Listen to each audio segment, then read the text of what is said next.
Allez, bonjour à toutes et à tous, très heureux de vous retrouver. Désolé du coup pour la semaine dernière qui était un peu tombée à l'épuisette, mais on va quand même prendre le temps, comme on le faisait tous les mercredis, de revoir les UT intraday rapidement, de façon essentielle, très technique, etc. Revoir les déviances éventuelles sur les biais psychos quand il y a des alertes qui plaident en ce sens. C'est pas vraiment le cas cette semaine, puisque donc la semaine dernière a sauté, et si je remets les choses à leur place de mémoire, on s'était dit que sur cette zone-là, il fallait de toute évidence trader la troisième borne de range tant qu'elle ne débordait pas l'ancien sommet, malgré le risque de double top, et c'est ce qui s'est produit, c'est-à-dire on avait dit de toute façon, en tradant cette borne de façon totalement neuneux, puisque le décompte c'était bien 1, 2, 3 et 4, donc là on était sur du neuneux classique, sur lequel, toujours pareil, posez votre cerveau, arrêtez de surinterpréter les événements, encore moins la psychologie de marché et autres news flow de ce genre. L'objectif était donc de se positionner vendeur sur cette zone-là avec des signaux relativement modérés. Donc, encore une fois, ici, c'était pas une attaque frontale avec des grosses tailles de position, mais plus de se dire neuneux égale, je me mets vendeur dans le haut de range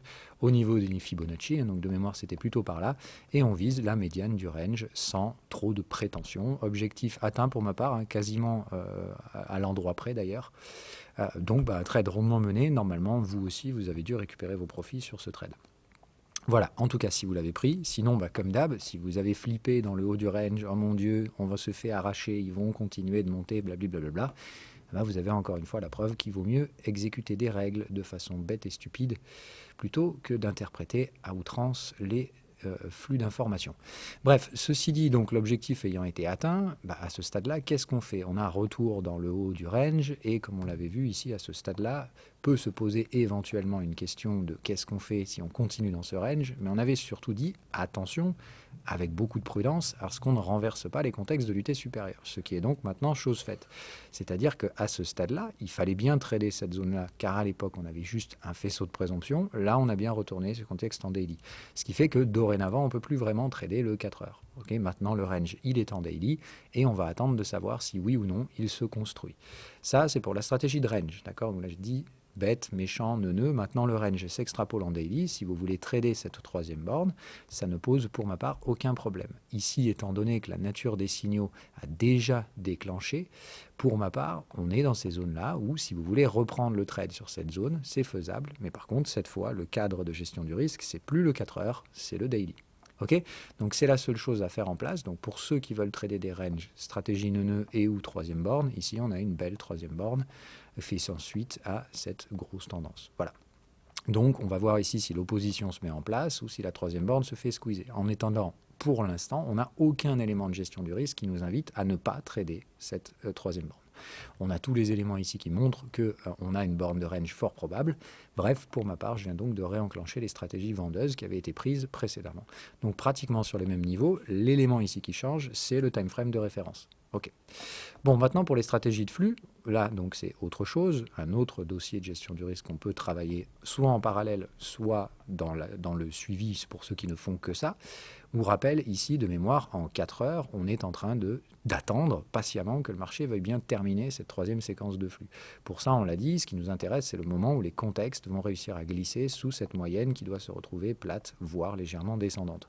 Et vous voyez qu'on en est encore très très loin, puisque malgré l'incursion ici sous cette même moyenne, on vient se repositionner dessus ici avec une alerte de volatilité, m'invitant encore une fois ici à être assez prudent. C'est-à-dire, sur ces stratégies de flux, si vous les positionnez, ici, vous avez une alerte de volatilité, ce qui vous invite à dire attention, ça peut frapper dans les deux sens.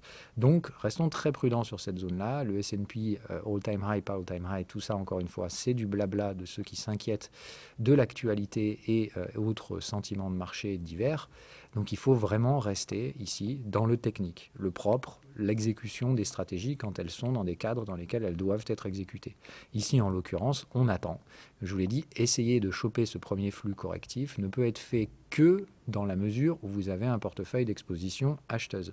Dans ce cas-là, on parle de stratégie de hedging et on parle plus de gestion de portefeuille ici que de trading pur et dur et stratégie intraday. D'où l'intérêt pour ma part de vous rappeler cette semaine vos gestions psychologiques. Vouloir absolument profiter de chacun des mouvements de marché pour Dieu sait quelle raison, c'est pas forcément la stratégie la plus simple et la plus adaptée dans l'environnement dans lequel on est. Surtout qu'en 4 heures, vous n'avez que des alertes de volatilité laissant encore une fois à penser que le marché est tendu. Bon, je vous rappelle quand même aussi qu'il y a un FOMC ce soir, donc c'est vrai que faire une stratégie intraday avant le FOMC, ça me paraît peut-être un peu tiré par les cheveux. La stratégie en daily, en revanche, me semble tout à fait applicable. FOMC ou pas, encore une fois, sur ces time frames-là, vous n'avez aucune alerte, quelle qu'elle soit, indiquant ou contre-indiquant quoi que ce soit. En revanche, d'accord, je vous l'ai dit, la stratégie pour ma part, ici, elle se déclenchait là, c'est-à-dire, boum, tout de suite, en 2 septembre, au tout début du mois, puisque je rappelle ici, les contextes se mettent à jour sur des créneaux mensuels. Donc là, c'était en tout début de mois qu'on a eu l'alerte. Donc, si vous ne l'avez pas pris, ce trade, encore une fois, il est pour ma part possible ici de le reprendre, mais en comprenant que vous vous positionnez en retard sur un trade qui aurait déjà dû être déclenché. Ok, donc c'est important aussi de noter ça, d'accord. Ça veut dire aussi qu'en soi, le marché a déjà eu le temps de répondre à ce trade, et comme on l'a vu, il a déjà traité la fameuse médiane du range. Donc on fait quand même attention, même si ici, l'objectif de cette troisième borne, en se renversant à l'intérieur du contexte, avec des signaux de tendance, c'est de casser le point bas précédent. Donc vous savez que l'objectif de gestion du risque de ce type de troisième borne, c'est non seulement de venir clôturer sous les 50% de contexte, mais de venir chercher le point bas précédent et le contexte acheteur avant d'envisager des prises de profit. Donc la gestion du risque ici est un petit peu plus baissière. Comme d'hab, on a dit attention à ne pas vous laisser influer par les news flows.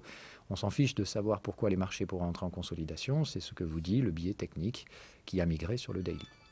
Voilà, c'est à peu près tout cette semaine pour le S&P 500. Il n'y a rien de nouveau sous le soleil pour la partie cryptocurrency, machin chouette, volatile. Égal, attention toujours, beaucoup de prudence sur Bitcoin qui est enfermé dans ce range extrêmement mature. Même chose pour Ethereum, même si lui, la consolidation est beaucoup plus profonde et le retour vers les moyennes. Sur les UT, en 4 heures, sur lesquelles on traite, toujours pareil, vous aviez normalement une stratégie d'achat ici, et comme on l'avait dit la dernière fois, probablement certains d'entre vous se sont fait stopper s'ils avaient mis des stops un peu trop proches. Pour ma part, reprise de ces stratégies sur les niveaux actuels est tout à fait envisageable, à condition évidemment d'avoir la liquidité pour.